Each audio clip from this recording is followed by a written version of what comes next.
You know that feeling, don't you? It's 2 a.m. on a Tuesday. The house is quiet, but your mind is screaming. You're scrolling through your phone. LinkedIn, Instagram, Facebook.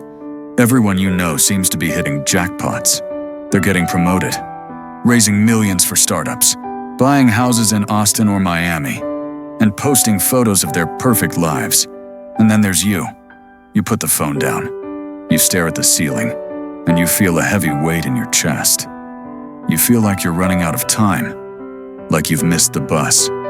Our culture worships speed and overnight success, so standing still feels like dying. But what if I told you something else? What if your stillness isn't failure?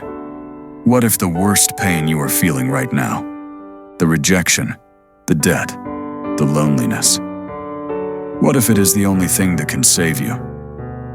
Let me tell you about a man named Ethan.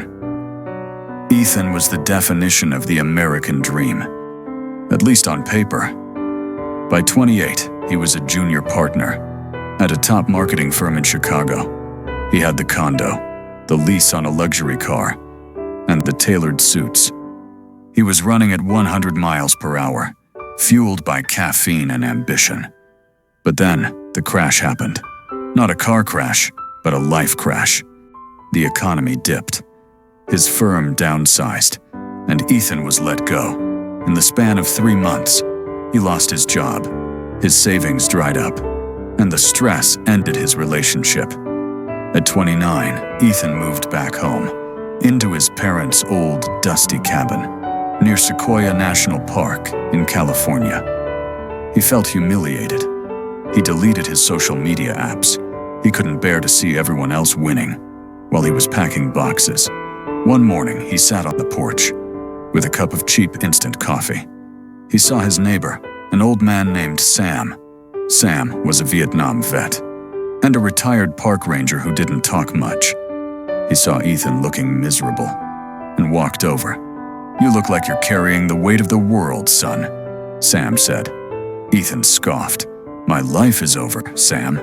I played by the rules. I hustled. I grinded. And look where I am. I'm nothing. I'm burned out and empty." Sam just nodded. He signaled Ethan to get in his truck. "Come on, I want to show you something." They drove in silence deep into the forest, stopping at a grove of giant sequoias.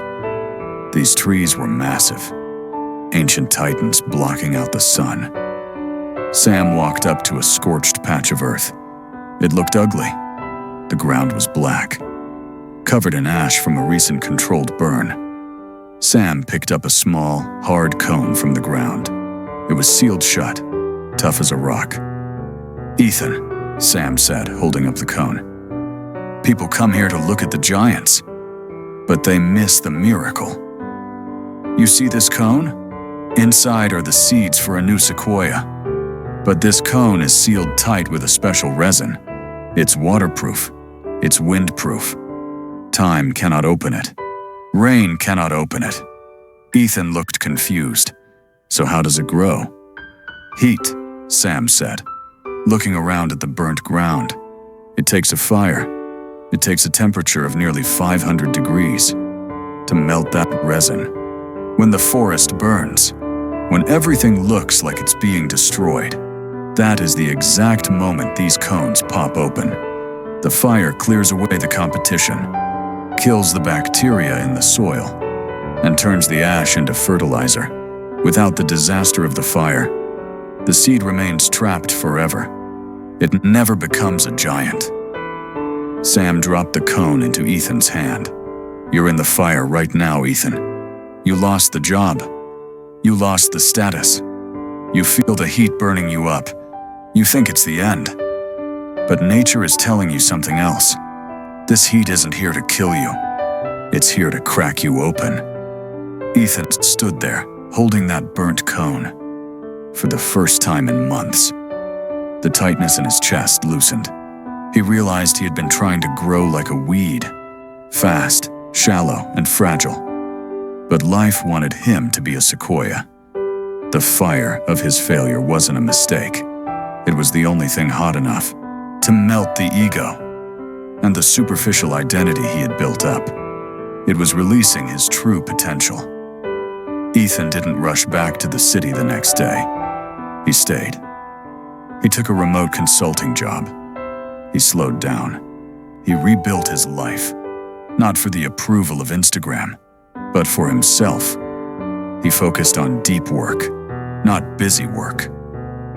5 years later, Ethan didn't just bounce back. He launched a new company, dedicated to mental health for high performers. He wasn't just rich, he was solid. He was grounded.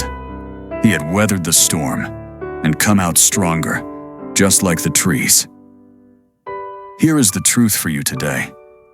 If you are watching this and feel like you are in hell, if you feel the heat of pressure, rejection, or failure, don't run from it.